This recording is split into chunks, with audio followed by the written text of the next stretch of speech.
We're gonna turn the clocks back. Way back. Welcome to 1984. This is the year that a company called Tecmo, who would eventually be known as Tecmo, revolutionized the shooting game landscape with a little title known as Star Force. Though the Star Force series would only see very few installments over its entire life cycle, the original game would end up kicking off a huge, long-running series that would seriously change the way shooting games were played for decades to come.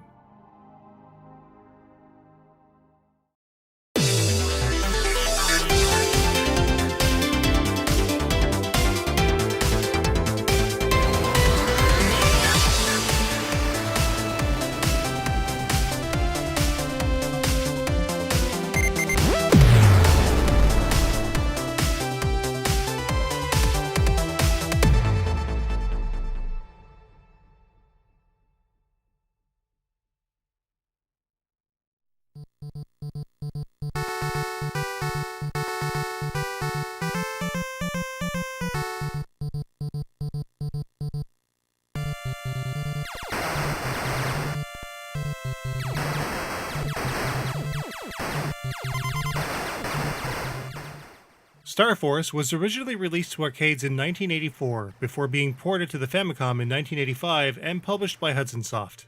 In broad general terms, Star Force is widely credited as the genesis of the popular Star Soldier series, despite both series actually being completely unrelated outside of Hudson's publishing efforts. But aside from that, Star Force was also featured in Hudson's All Japan Caravan competition in 1985, further linking it to Hudson's own flagship shooting game series.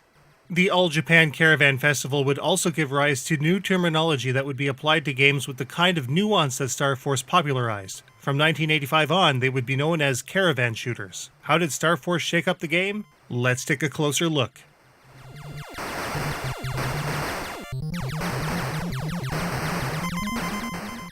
Star Force is a very basic shooter in most respects, featuring simple control and targets that are all hittable with the player's only available weapon.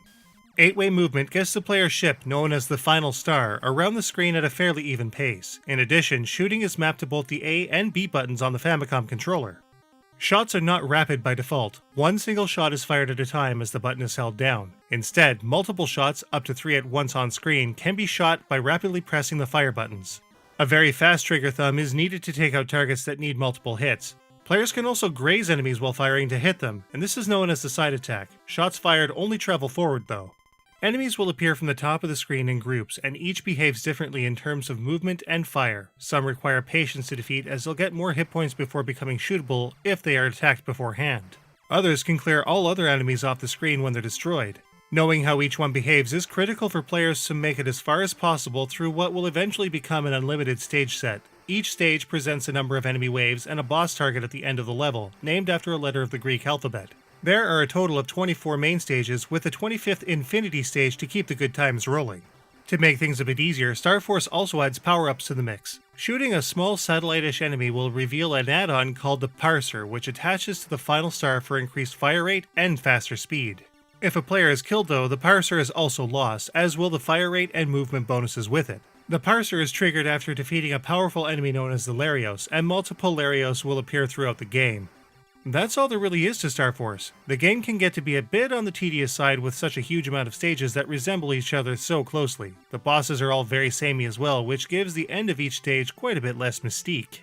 But there's lots to shoot, and Star Force as a whole is pretty challenging, making for a game that can be played over and over for score. Even earning free lives is simple, with certain emplacements randomly holding extra lives, and the first extend achieved through a score of only 50,000 points. The NES version of the game was released in 1987 by Tecmo, as they had finally gotten the go-ahead as a licensed publisher by Nintendo to start producing games on their own without an outside publisher. The North American version of the game has a few notable enhancements that make the gameplay both easier and harder in different respects. Enemy patterns have been tweaked to behave slightly different than the Famicom version, and there's a lot more fire as well. But players can also fire much faster than the Famicom version as well, by way of alternating fire buttons rapidly with 2 fingers, which is helpful because things seem to take way more effort to kill in this version. When it comes to getting pushed around by enemy ships in their fire, one thing we noticed is that a decent portion of the top of the playfield can't be flown over. More than once we got trapped by enemy fire because our ship stopped in a spot we thought we could keep going over. On the whole though, despite its infinite stages, Star Force's mileage is definitely very limited no matter the version of the game. At the time of its release though, it was simply incredible. And of course, as a score chaser, Star Force is very competent.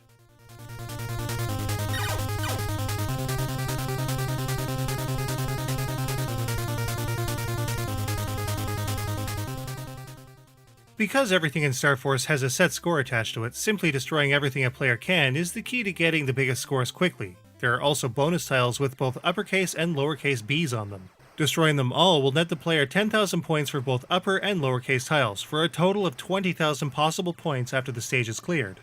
However, a number of secret score points are also present in the game as well. There are certain points in every stage which, when hit, will reveal an H tile, which represents a hidden score point.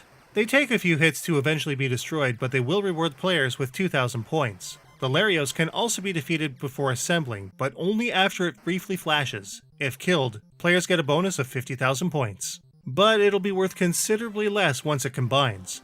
According to the manual, destroying a swath of special tiles can award 80,000 points if done correctly, and there's even a hidden picture that can also be discovered and assembled throughout the game too. If completed and destroyed, a bonus of 1,000,000 points is awarded.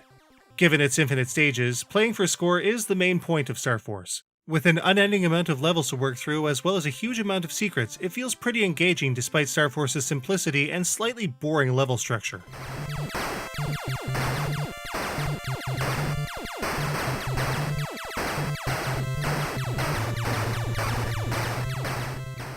On the presentation front, Star Force is definitely on the basic side of things. There's very little animation on the whole here, and the sound is simple with only a handful of different effects and BGM tracks. There is what could be considered a tiny bit of multi-layered scrolling between the starfield and, what we assume are asteroids and space stations. The varied enemy types are pretty neat though, and there is no confusion as to which enemies do what at a glance. On the sound front, the BGM tracks are limited but sound good, even though the power-up jingle is a little goofy and very repetitive. The boss theme is our favorite though. The NES version is greatly enhanced by comparison in both visual and sound departments, with a revamped title screen, more complex sprites with more animation, and better detail in the backgrounds. But this enhancement comes at the price of significant slowdown, something that the Famicom version has none or very, very little of. The NES version's sound also has extra bits to supplement the tunes, which were also recomposed and fall in line closer with the arcade version, but they don't sound quite as good, especially when powered up. We'll concede that the boss theme is way better though. On the whole, Star Force is nothing terribly special either visually or by way of sound. But again, for its time, it would have been great, especially stacked up to Namco's Xevious, which also saw release in 1984 to the Famicom and in 1988 to the NES. So with that said, how does Star Force stack up? Let's take a look.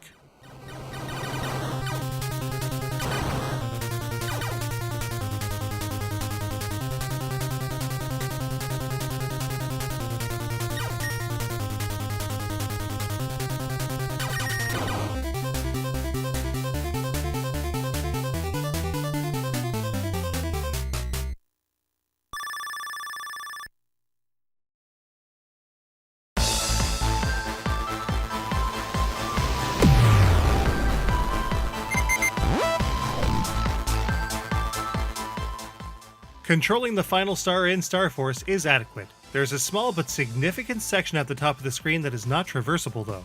Star Force is simple yet challenging. It's a fantastic score chaser which comes as no surprise since it was the first so-called Caravan Shooter.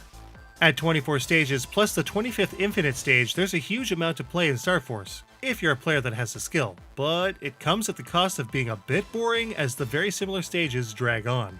The visuals in Star Force are nothing to write home about, but they're pretty good for their time. The NES version beats the Famicom version, but it has slowdown.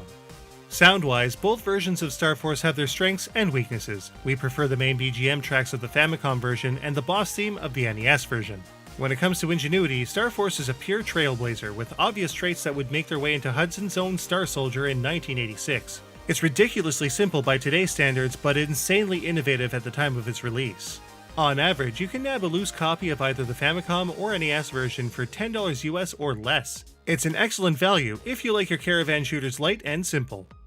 For what it is, Star Force inspired a whole subgenre of shooting game, and even though it wouldn't officially be part of a much more successful series, its impact and importance is no less meaningful. With that said, Star Force doesn't quite feel like the sum of its averaged parts overall, but still musters a 3.5 out of 5.